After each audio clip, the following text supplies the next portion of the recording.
Shalom, kembali lagi di pendalaman ajaran. Gimana kabarnya semuanya yang sedang menonton? Mungkin lagi ada yang goleran di kamar, atau lagi yang duduk-duduk di teras lagi menonton. Ya, semoga semuanya baik-baik aja dan Tuhan selalu menyertai kehidupan kita semua. Dan kali ini kita akan bersama-sama membahas sebuah tema yang cukup dekat dengan kehidupan kita, yaitu kita akan membahas tentang persembahan besar itu apakah sama dengan semangat yang besar ya. Dan tentunya kali ini saya nggak sendirian, hari ini bersama dengan Pendeta Riki Avianto. Halo. Halo, shalom. Shalom juga buat Bapak Ibu, saudara-saudari semua. Gimana kabarnya? Puji Tuhan, baik-baik, sehat-sehat. Hari ini kita berwarna sekali ya. Iya, cerah-cerah banget ya kayaknya. Karena kita mau ngomongin duit soalnya. Oh iya, nggak boleh suntuk ya. Nggak Kalau boleh. suntuk nanti tambah pusing kita. Jadi kita harus semangat gitu, biar kita bisa memberikan lebih baik pada Tuhan gitu. Amin, amin. Oke, kalau gitu sebelum kita mulai nih ya bahas-bahas tentang persembahan ini, kita doa dulu kali ya. Ya. Mari kita berdoa. Tuhan, terima kasih Engkau sudah selalu pimpin setiap langkah dalam hidup kami Tuhan. Sebentar kami akan bersama-sama belajar dalam pendalaman ajaran kali ini Tuhan.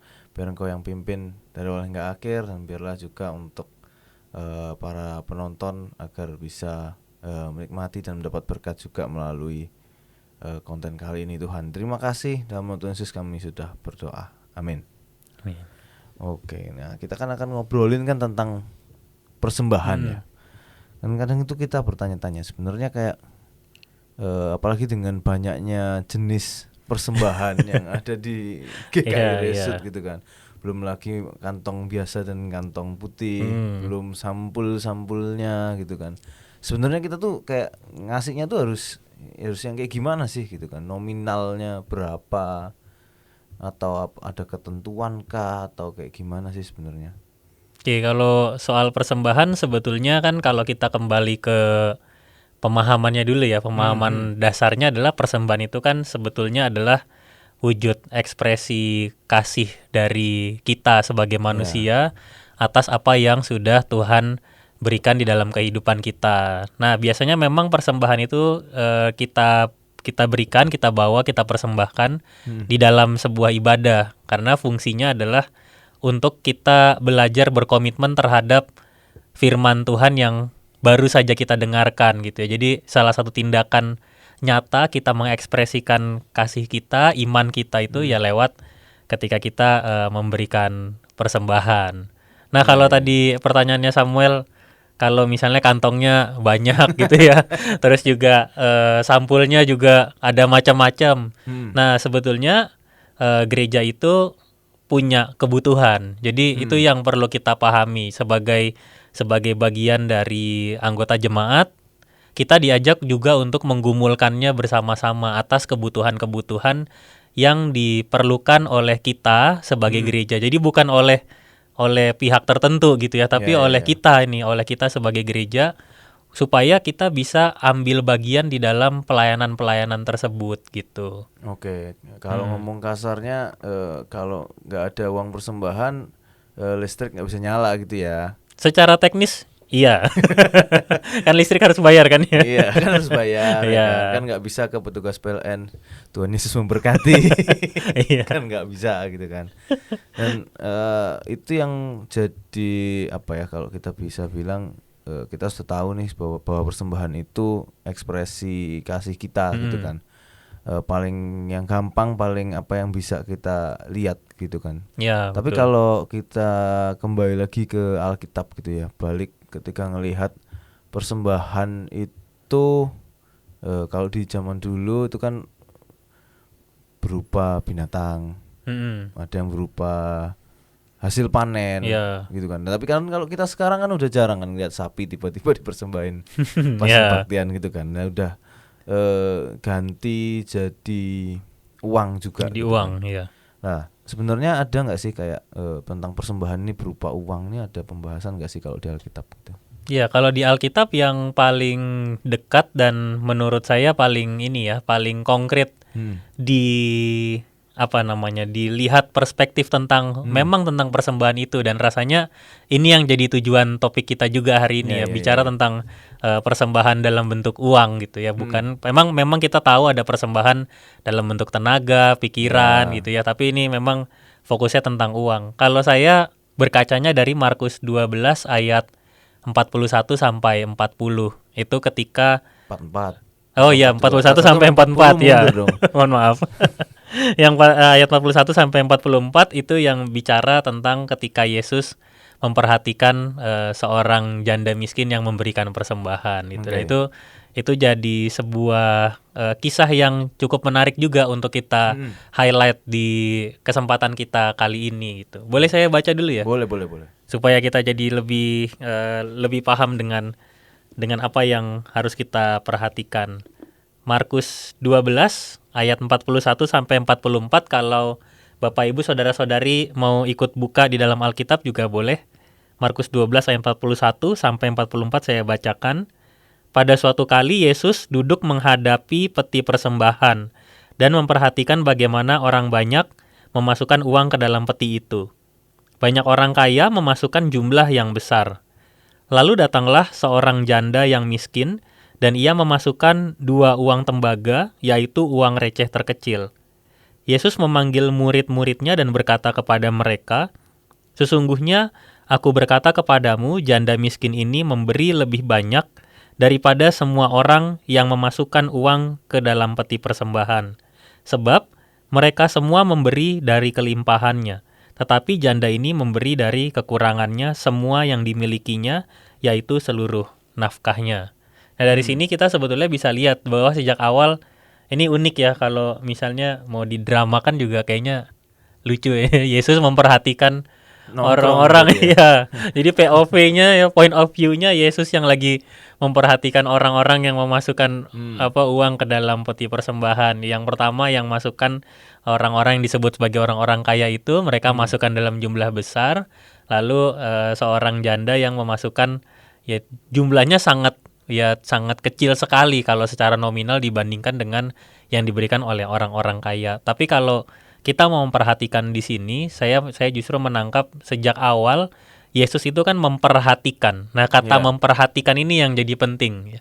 Di bahasa Yunaninya kata memperhatikan disebut sebagai theoreo, yang berarti mengamati dengan seksama. Jadi Yesus benar-benar bukan hanya sekadar kalau kita kayak memperhatikan, tapi dia betul mengamati, gitu, mengamati mungkin gerak-geriknya. Lalu kalau menurut saya ketika kata theoreo ini adalah sebuah kata kerja yang berasal dari kata theaomai, yang artinya adalah melihat sendiri untuk dapat menceritakannya kemudian kalau dalam bahasa Indonesia gitu. Jadi memang secara sengaja memperhatikan, mengamati supaya bisa menangkap sesuatu dan bisa menceritakan gitu. Jadi lagi riset gitu ya, memang niat. Iya. Jadi ya, nampaknya bukan hanya sekadar melihat gitu ya, tapi memang ingin mendapatkan esensi dari apa yang selama ini dikerjakan oleh orang-orang lewat persembahan uang ini gitu. Nah, dari asal kata ini, maka kita bisa menemukan kalau Yesus itu ternyata dia mau memperhatikan dengan kesungguhan. Jadi artinya dengan sungguh-sungguh dia memperhatikan untuk dia bisa menangkap sesuatu. Dan yang paling menonjol adalah ketika orang kaya memasukkan jumlah besar, seorang janda miskin masukkan dengan uang receh terkecil. Lalu Yesus juga bukan hanya memperhatikan jumlahnya, tetapi ketika Yesus menjelaskan apa yang dilakukan oleh orang-orang kaya itu dan yang dilakukan oleh janda miskin, Yesus bisa melihat mana yang lebih sungguh-sungguh ketika memberikannya gitu ya. Yesus menggunakan istilah bahwa orang kaya itu memberi dari kelimpahannya, tapi janda ini memberi dari kekurangannya, semua yang dimilikinya gitu. Jadi ini dua hal yang sangat bertolak belakang sekali gitu. Dalam bahasa sehari-hari kita mungkin kita bisa bilang bahwa pemberian uang atau persembahan yang dilakukan oleh janda miskin ini menunjukkan totalitas atas ekspresi imannya kepada Allah. gitu. Jadi bukan dia karena nekat, bukan karena dia hopeless, nggak ada merasa hidupnya putus asa dan nggak ada harapan, jadi ya wes tak kasih semua gitu. Enggak, Ya, tapi justru karena itu yang memang dia ingin persembahkan ya, gitu. tadi si ungkapan Iya, syukurnya dia gitu ya. iya betul gitu. Jadi kalau kita mau lihat lagi tradisinya, memang orang-orang pada masa itu mereka yang kaya, kalau mereka jadi orang yang kaya, mereka sudah terbiasa melakukan perhitungan-perhitungan terhadap terhadap pengeluaran yang akan Ya, ya. mereka lakukan gitu. Jadi termasuk persembahan juga mereka sudah menghitung gitu budgeting sebelumnya. gitu Iya, jadi karena maka itu Yesus bilang mereka memberi dari kelimpahannya gitu. Nah, kalau kita bicara soal hati yang punya niat untuk memberi, maka sebetulnya si janda miskin inilah betul yang seperti Yesus katakan bahwa dia memang memberikannya dengan sungguh-sungguh. Nah, sayangnya seringkali gini, Sam. Kalau kita biasanya kalau kita baca kisah ini lalu kita digiring oleh visualisasi yang biasanya kalau orang kaya di gambar-gambar yang ada di internet itu ya, wajahnya mulus, lalu yang janda miskin wajahnya kayak kucel terus sedih gitu ya. Padahal enggak gitu. Jadi itu ekspresi yang hanya digambarkan. Jadi maksudnya si ilustratornya menggambarkannya seperti itu. Padahal secara kenyataan emosinya nih Nggak kayak gitu. sangat ya nggak kayak gitu. Jadi emosinya sangat netral sekali gitu. Dan sangat mungkin si janda miskin ini ketika memberikan, dia memberikan justru dengan sukacita gitu. Cuman miskin aja. Iya, dan itu yang dia punya kan gitu ya. Jadi ini yang hal yang cukup menarik gitu untuk diperhatikan. Kalau kita bicara tentang persembahan kita yang sekarang gitu ya, maksudnya dengan zaman kita sekarang, kadang atau mungkin kita akan lebih sering menemukan orang yang memberi dengan berbagai perhitungan begitu ya. Dan memang kita ngerasa kadang emang itu harus dilakukan gitu supaya ya nggak ini ya, uang kita jadi nggak habis dan sebagainya. Tapi ketika kita sedang merasa, kalau kita mau mencontoh si janda miskin ini, justru ketika kita sedang merasa di tengah-tengah kita merasa sedang kurang, justru dia tetap bisa memberikan yang terbaik untuk Tuhan gitu. Dan ini kan jadi momen yang penting ya untuk kita kembali merenungkan bagaimana selama ini kita mempersiapkan persembahan uang kita untuk kita bawa dan kita kumpulkan dalam ibadah. Apakah memang selama ini akhirnya kita lebih sering kehilangan makna dari persembahan itu gitu, sehingga akhirnya ya wes pokoknya apa yang ada di dompet, apa yang ada di saku ya, entah itu besar kecil, pokoknya tarik aja masuk gitu kan. Siapa tahu yang dapatnya yang dikit aja gitu kan. Iya, udah dapat. Atau masukin yang gede, masukin tapi ambil kembalian gitu ya. Waduh. Jangan. Jadi kan sifatnya bukan transaksional ya. Jadi nggak ada kembalian. ya kurang lebih mungkin seperti itu. Jadi kita bisa lihat semangat dari kalau dari kisah ini dari si janda ini yang memang dia bisa justru beri dari kekurangan gitu. Dan rasanya kalau kita mulai membiasakan diri untuk ketika kita mau memberi, kita tahu kita kurang tapi kita mau memberi yang terbaik. Nah, itu semangatnya jadi menurut saya akan jadi lebih dua kali lipat atau 3 kali lipat ya untuk kita bisa memberi yang terbaik itu. Ya itu kuncinya di memberi yang terbaik itu tadi ya. Bukan berarti ketika kita puji Tuhan diberikan berkat lebih terus kita harus memberikan semua yang kita punya, semuanya setiap kali ngasih itu semua ya. Iya. Bukan berarti tiba-tiba jadi ekstrim yang seperti itu juga, dan bukan berarti harus ekstrim sesedikit mungkin. Kalau ada pecahan paling kecil 100 ya 100 lah sudah. Misal kayak gitu, bukan jadi dua kubu ekstrim gitu ya. Tapi intinya adalah bagaimana sikap hati kita mau memberikan yang terbaik berapapun nominalnya itu. Jadi ketika ngomong berapapun nominalnya itu bukan berarti ayo kecil-kecil nggak apa-apa lah, sedikit lah. Yang penting sudah kasih lah. Bukan berarti itu gitu.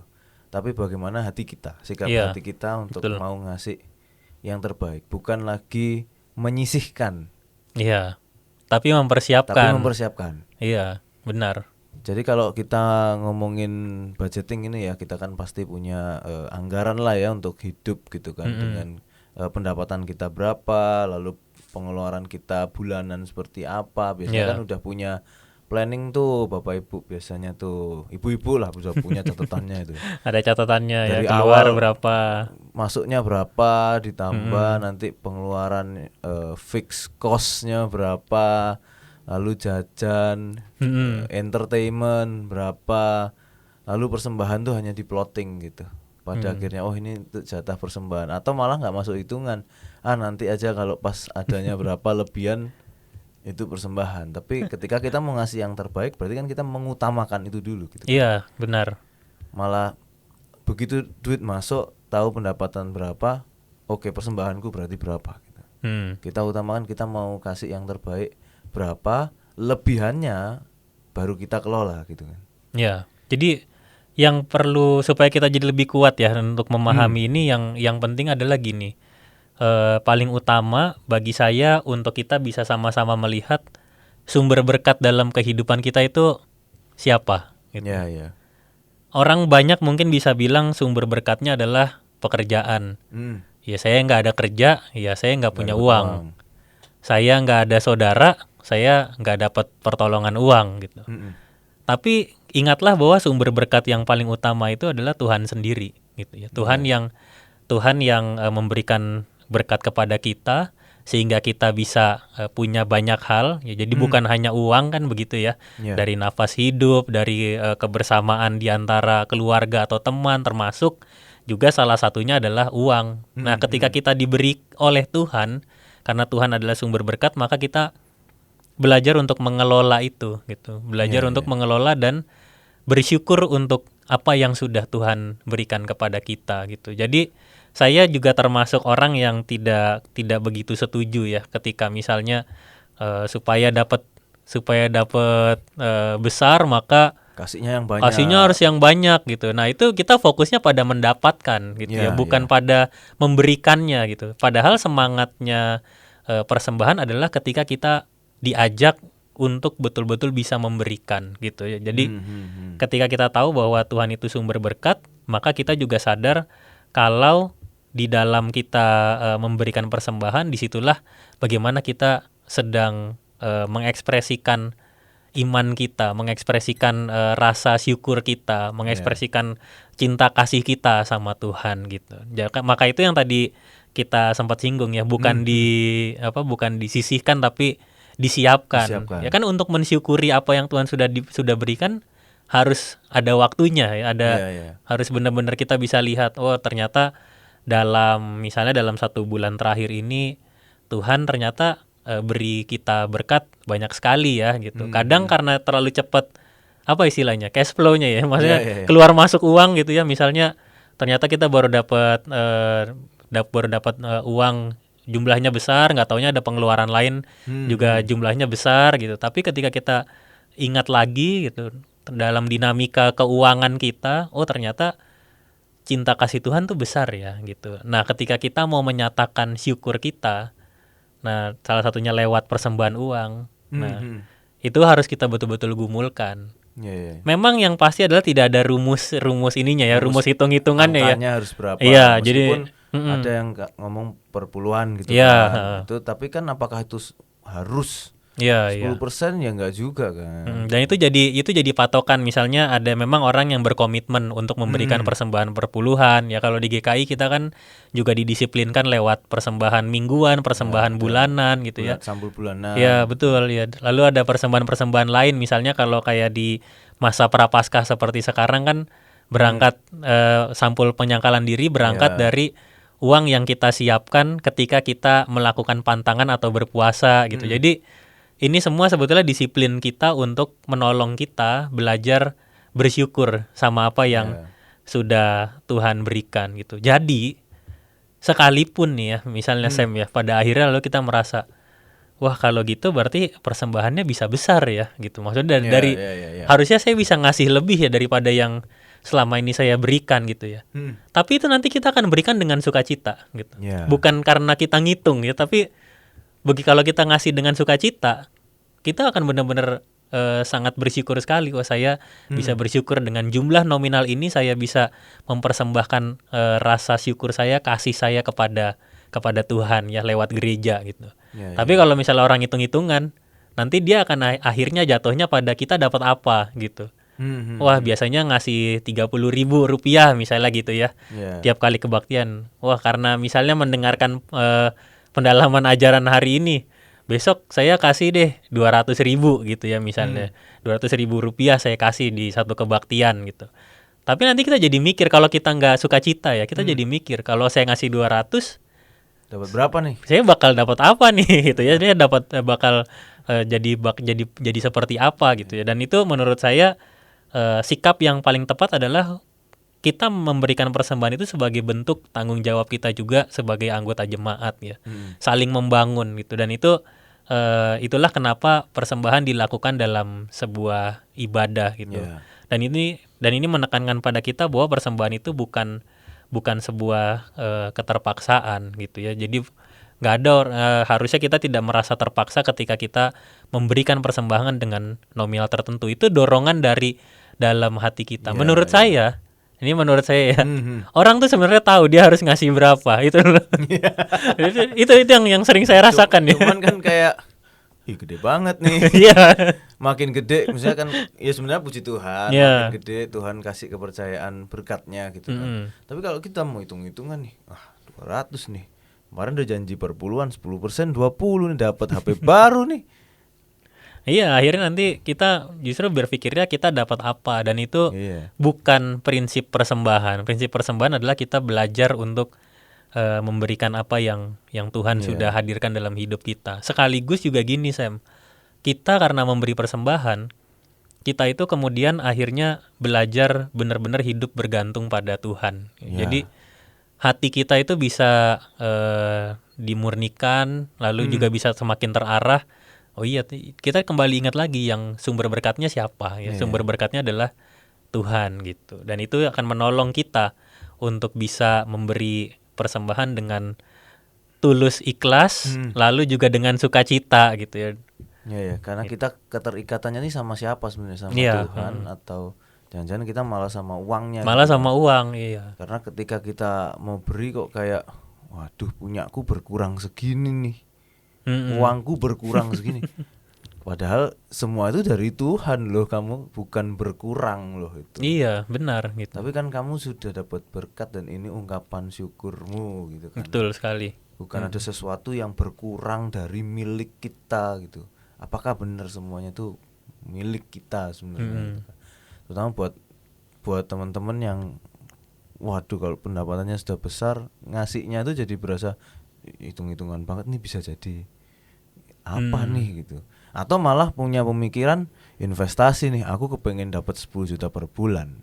Berarti kalau aku perpuluhan duluan di depan 1 juta, maka Tuhan pasti akan kasih 10 kali lipatnya. Iya. Nah, Biasanya jadi invest dong. investasi ya. Padahal persembahan juga bukanlah ajang investasi Iya. rohani ya. Jadi Iya, benar. memang persembahan itu ditujukan untuk kita bisa belajar mengekspresikan apa yang sudah Tuhan ya hadirkan dalam kehidupan kita. Kalau tadi kan kita bicara sebenarnya di ranah teologis ya, Sam ya. Ya. Nah, kalau ranah eklesiologis atau kehidupan kita bersama sebagai satu jemaat, persembahan itu juga ada makna eklesiologisnya gitu ya. Oke. Jadi kalau mungkin istilah yang juga sering kita dengar, kolekte. Oke, Ya, ya. kolekte ya kan.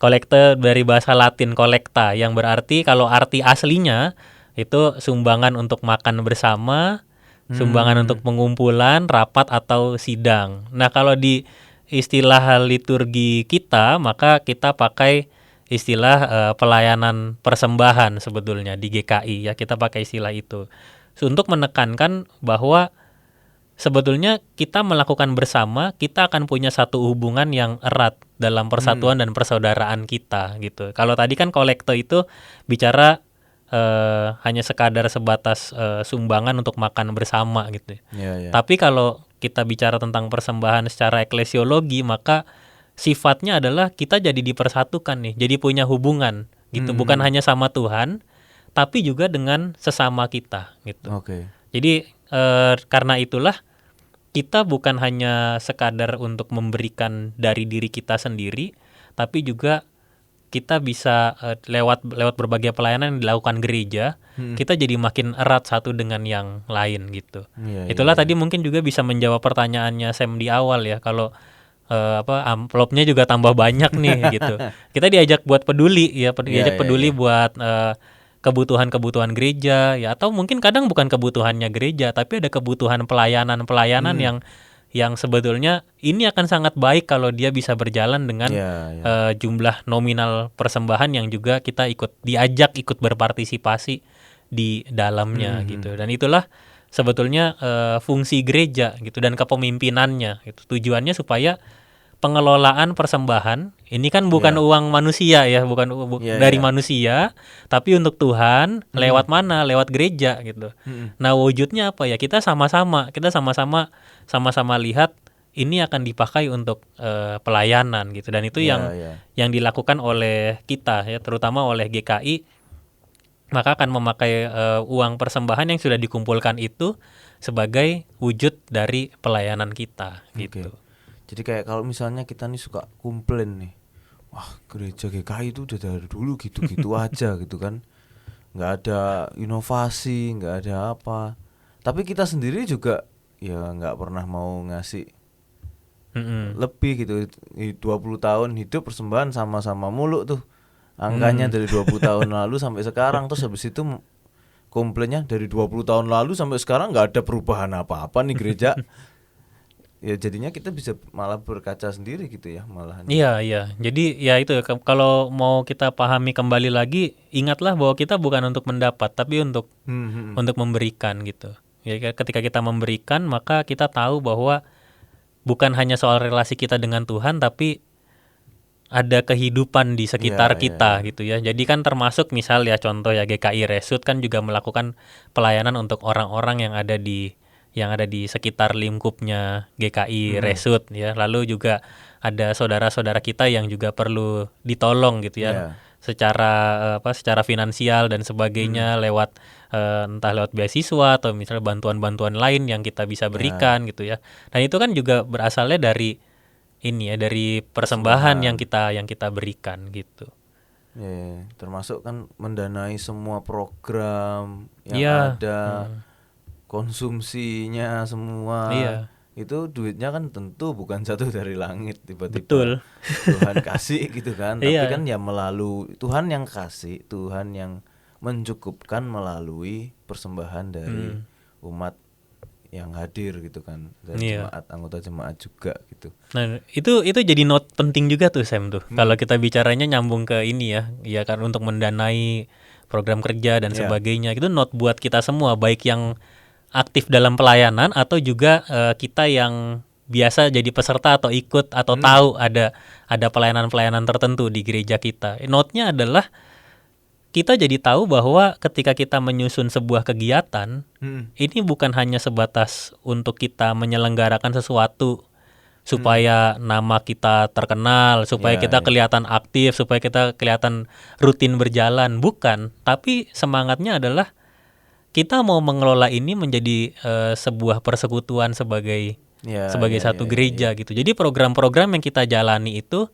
fungsi pertanggungjawabannya bukan hanya tentang uangnya, tapi juga tentang relasi antara kita dengan Tuhan lewat kegiatan itu bisa berjalan dengan efektif, dengan baik atau tidak. Lalu juga apakah untuk semua yang sudah kita lakukan ini juga bisa menolong sesama kita gitu. Kita jadi makin kenal nggak nih? Ya, Itu ya. ya kan butuh biaya ya, butuh biaya untuk menyelenggarakan sebuah kegiatan gitu. Ya. Berangkatnya dari mana? Kalau kita lihat alurnya GKI kan kita akan lihat penerimaan persembahan dan sebagainya. Dari situlah kita akan bisa bikin sebuah program ya. Ya. Dan dari situ juga kita belajar bertanggung jawab gitu.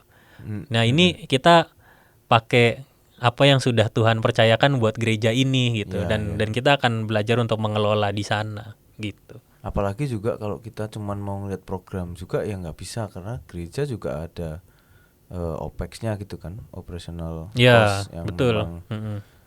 akan Ya pasti memang harus keluar ya, gitu. secara rutin gitu ya. Tapi kadang kita ya kita nggak bisa melihat kebutuhan gereja, karena mungkin ya karena itu hati kita tadi ketika kita memberi persembahan ini kan juga sebagai bagian dari komunal yang ada di gereja gitu kan. Iya. Bagaimana kita bersama-sama membangun gereja itu, makanya kan kita harusnya ada rasa memiliki juga bahwa ini gerejaku rek gitu. Maka aku akan support, aku akan dukung apa yang bisa aku support untuk gerejaku, maka memberinya dengan sukacita, termasuk dengan berbagai macam kebutuhan gitu kan, karena kan pasti akan beda-beda di setiap waktunya. Kayak studio yang tempat kita pakai untuk syuting sekarang ini kan juga sempat nih ada sampul khusus studio, meskipun tidak berupa sampul kertas waktu itu karena masa pandemi. Masih pandemi ya. Tapi ya bersyukur dengan adanya ini kita bisa punya konten-konten bisa memberkati lebih banyak orang, nggak cuman di lingkup jemaat yang harus datang nih. Jadi kalau ini tidak ada, maka di depan sini pasti akan ada orang-orang yang duduk dan mendengarkan gitu. Tapi dengan ini bisa ada studio, ada peralatan yang bisa kita gunakan, kita bisa memberkati lebih banyak orang gitu kan. Karena kalau salah satu prinsip yang saya pegang gitu, karena kita selalu blessed to be blessing gitu kan. Kita diberi lebih pun itu sebenarnya supaya kita bisa memberi lebih gitu. Bisa memberkati orang lain juga. Karena ya bagaimana kita jadi saluran berkat buat orang gitu loh. Jangan sampai saluran itu kita yang mampetkan gitu. Benar sekali. Dan disitulah sebetulnya ya persembahan itu bisa berwujud lewat semangatnya juga gitu ya. Makin semangat kita untuk memberi persembahan, maka nominalnya pun akan kita berikan dengan sukacita gitu ya. Berapapun nominalnya ya, karena kita harus tahu kita nggak bisa memberi standar apalagi pada orang lain gitu ya. Jadi kita sendiri tahu gitu berapa yang sebetulnya bisa kita berikan kepada Tuhan, tapi kadang kita seringkali khawatir, seringkali takut ya cukup atau enggak, ya masih ada kebutuhan lain atau enggak, sehingga akhirnya justru apa yang seharusnya bisa kita berikan pada Tuhan lewat persembahan uang, akhirnya seringkali harus kalah lewat ya kekhawatiran kita, lewat ketakutan kita, lewat kecemasan kita gitu. Dan mulai sekarang rasanya kita juga perlu nih untuk belajar kembali mendisiplinkan diri lewat memberikan persembahan gitu ya. Karena memang memberi persembahan uang itu ada jiwa spiritualitasnya yang juga tidak kalah penting. Di samping kita berdoa, ya, membaca Alkitab, ya juga termasuk memberi persembahan. Ya, yang perlu diingat ketika kita mulai khawatir menghitung, Tuhan udah janjiin ke kita bahwa Dia tidak akan membiarkan kita sampai tergeletak. Gitu. Dan saya pun sudah pernah mengalaminya juga, bagaimana Tuhan menepati janjinya, dan di saat itu langsung kayak diingetin, nggak ngeletak kan. Gitu.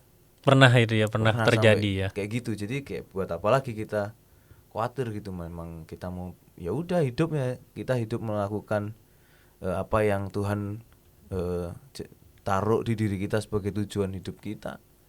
Ya sudah, lakukan. Kita bisa ngasih yang terbaik, ya kita kasihkan yang terbaik dan memberinya dengan happy tentunya, karena ini ungkapan syukur kita kan, sebagai ungkapan kasih kita ke Tuhan gitu, bukan karena aku harus gini lagi nih. Iya. Jadi nggak terpaksa gitu. Iya. Meskipun kalau kadang atau malah malu gitu, ditutup-tutupin, aku cuman bisa ngasih segini gitu. Kalau kelihatan amplopnya tebel, wah petentang-petenteng nih, masukinnya tangannya gini-gini. Iya, kalau dari situ sebenarnya kita belajar ini ya, tentang bahwa persembahan itu ternyata bukan hanya soal nominalnya, tapi juga soal kualitas. Ini ya, kualitas motivasi kita ketika kita memberikan persembahan itu gitu. Jadi banyak macamnya sebetulnya orang ngasih persembahan ya. Ada yang sebenarnya bisa nominalnya dia bisa ngasih besar, tapi dia ngasih kecil bisa jadi bukan karena pas hari itu nggak ada uang, tapi dalam tanda kutip memanfaatkan, ya kan bisa kayak ngasih segini doang gitu, nggak ada masalah kok gitu ya. Padahal tahu sebetulnya dalam hatinya harusnya saya bisa memberi bukan dengan nominal hanya segini gitu. Ya, ya. Tapi di model hidup yang lain ada orang yang juga sudah berupaya gitu untuk punya uang, termasuk dia memikirkan juga, Sam. Besok nih hari Minggu aku harus ke gereja harus saya ngasih persembahan. Ya. Kalau aku cuma dapat segini, ini nanti nggak cukup. Ya, maksudnya dalam Ya, dia sudah punya plottingan, aku Iya. mau ngasihnya segini gitu. Iya, jadi dia punya target untuk bisa memberikan persembahan gitu. Jadi dia akan sangat punya, menurut saya, kualitas-kualitas yang seperti itu yang mestinya muncul di dalam kehidupan kita gitu. Kan kita juga nggak mau ya, misalnya tiba-tiba ada yang ngasih besar tapi kemudian hasil dari bisnis kotor gitu. Ya, ya, Nah itu ya. kan jadi apa ya, bukan caranya gitu ya, memberikan persembahan buat Tuhan itu soal kualitas, bukan hanya soal nominal gitu. Dan besarnya persembahan yang kita berikan sebenarnya menunjukkan bagaimana sukacita kita dan juga besarnya iman kita Ya, ya, ya. kepada Tuhan. Apalagi kalau memang semangat kita besar untuk bisa memberi yang lebih tinggi, maka itu jadi motivasi kita untuk terus belajar dan jadi lebih baik gitu kan. Iya, Karena ketika betul. kita jadi lebih baik, kita bisa ngasih lebih gitu. Iya. Dan itu malah menjadikan motivasi ketika kita mau memberikan yang lebih baik untuk Tuhan. Maka ketika kita melakukan pekerjaan kita, kita jadi pengen melakukan yang lebih baik supaya kita pada akhirnya kita bisa memberikan ke Tuhan yang lebih gitu kan. Dan akhirnya jadi bisa punya semangat gitu kan. Dan sebenarnya apa ya, itu jadi membuat kita lebih disiplin, mendisiplinkan diri kita untuk nge-push, selalu pengen push diri kita untuk jadi lebih Iya. baik juga gitu ya. Betul. Dan apalagi kalau di masa-masa Prapaskah ini ya, ini kan ada sampul Penyangkalan diri. ada Ya. yang waduh, saya pantangnya cuman bukan melakukan pantang yang keluar duit nih, terus diisi apa dong itu sampul kan gitu. Atau kayak waduh, ini yang aku pantangin cuman remeh, nggak mau makan pentol misalnya, tapi kok jadi cuman dikit ya ngasihnya. Atau pantang main HP, terus HP-nya seharga berapa ditaruh semua duitnya, kok jadi gede ya. Iya. Nah itu sebenarnya harusnya yang kayak gimana sih? Nah, kalau kita bicara di ini ya, ini kan sekaligus kita ada di masa Prapaskah ya, Minggu Prapaskah ini. Salah satunya kan yang jadi identitasnya itu ada sampul penyangkalan Ya. diri. Nah, kita bicara penyangkalan dirinya dulu. Penyangkalan diri ini kita lakukan ketika kita merasa bergantung pada sesuatu ya, yang sebetulnya kita tahu itu tidak baik gitu dalam kehidupan kita ya. Kita ambil contoh lah, misalnya makan tapi berlebihan ya. Oke. Itu misalnya makan tapi berlebihan, kita tahu makan satu piring cukup ya. Tapi kita karena udah kebiasaan ya makan 2, 3. Lalu tadi kan Sam juga misalnya singgung ya, jajan pentol ya kan. Jajan pentol kan nggak mahal gitu. Iya. Tapi mesti tiap hari tuh jajan pentol tuh. Kalau kurang 1 hari nggak jajan, Besoknya 2. besoknya jadi 2 atau apa, rasanya ada yang kurang nih, kayak semua makanan enak udah masuk, tetap harus masuk pentol nih ya kan. Nah itu hal-hal yang misalnya juga ya, kalau dari gaya hidup yang sekarang ya, misalnya orang ada yang merokok, ada yang rokok elektrik, ada juga yang ada juga yang misalnya nongkrong di warung kopi yang tidak murah gitu ya. Mbak-mbaknya. Iya, atau juga yang warung kopi yang baik yang mahal atau yang murah ya. Itu kan jadi apa ya? Jadi sebuah ketergantungan gitu. Nah, padahal dari awal kita bisa hidup tanpa itu gitu.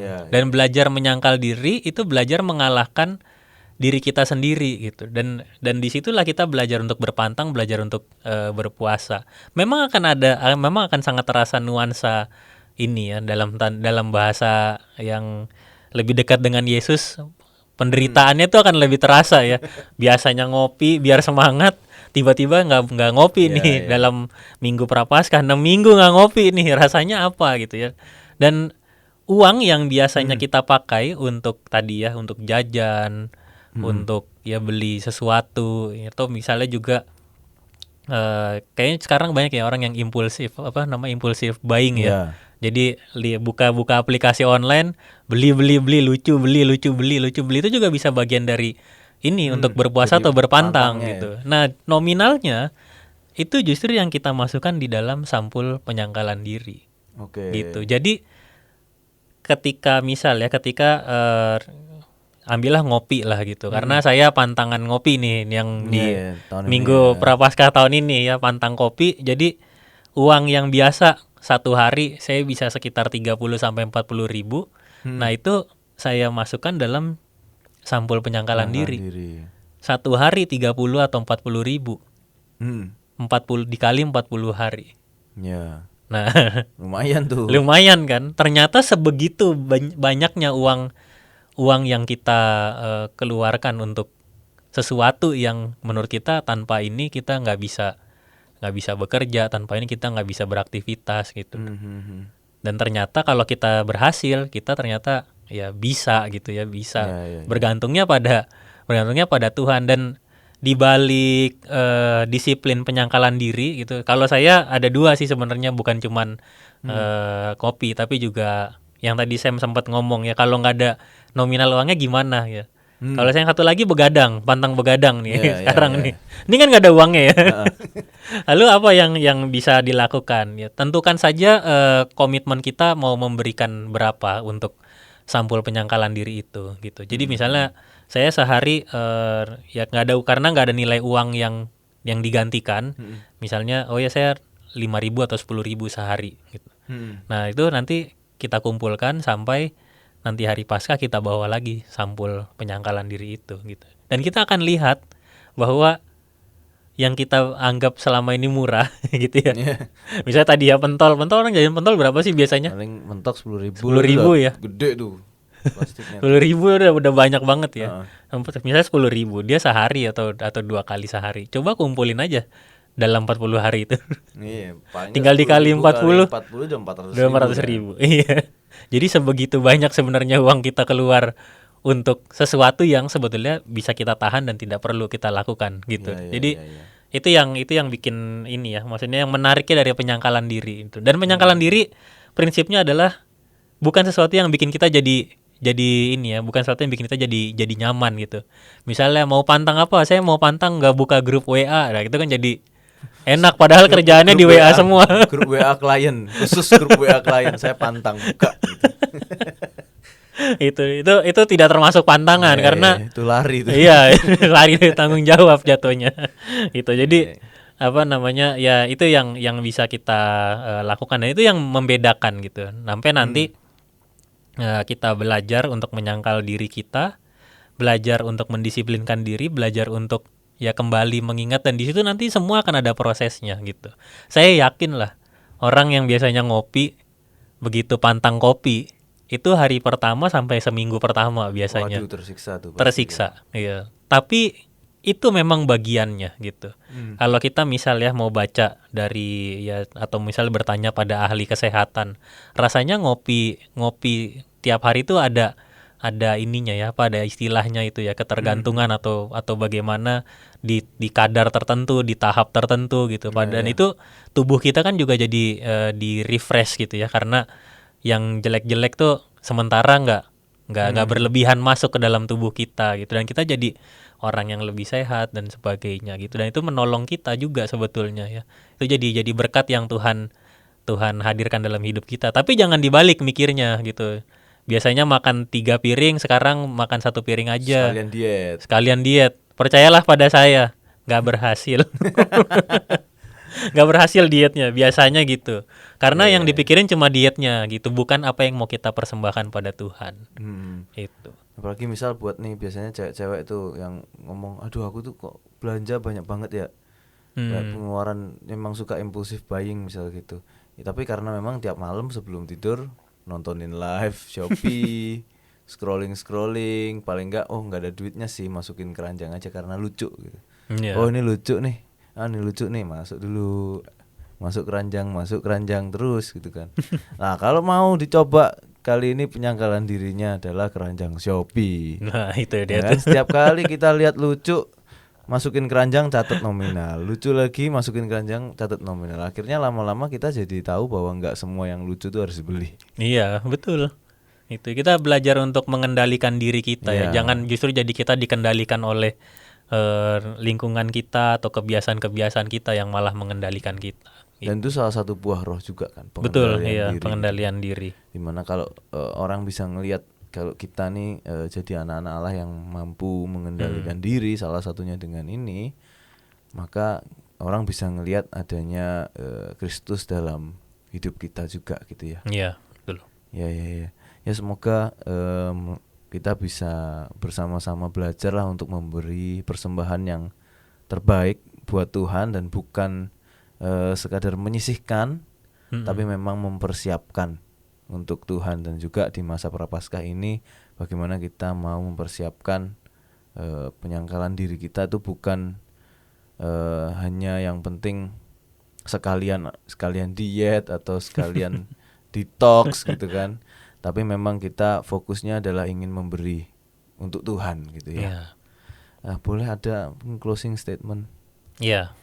Jadi Bapak Ibu saudara-saudari, kita hari ini tidak bicara tentang berapa jumlah uang yang harus kita berikan sebagai sebuah persembahan, tapi kita bicara tentang bagaimana kita terus menumbuhkan semangat kita ketika kita mau memberikan persembahan uang yang terbaik buat Tuhan. Dasarnya adalah ketika kita mau bersyukur bahwa Tuhan adalah sumber berkat dalam kehidupan kita, ketika kita tahu bahwa kita harus mengekspresikan cinta kasih kita kepada Tuhan dan juga kepada sesama, dan itu bisa kita kerjakan lewat persembahan uang yang kita berikan dan kita kumpulkan di gereja dan kemudian nanti dikelola oleh gereja, termasuk juga uang itu nanti juga akan dipakai untuk berbagai pelayanan yang akan menolong dan juga mempererat ke persaudaraan dan kebersamaan kita sebagai anak-anak Tuhan. Iya.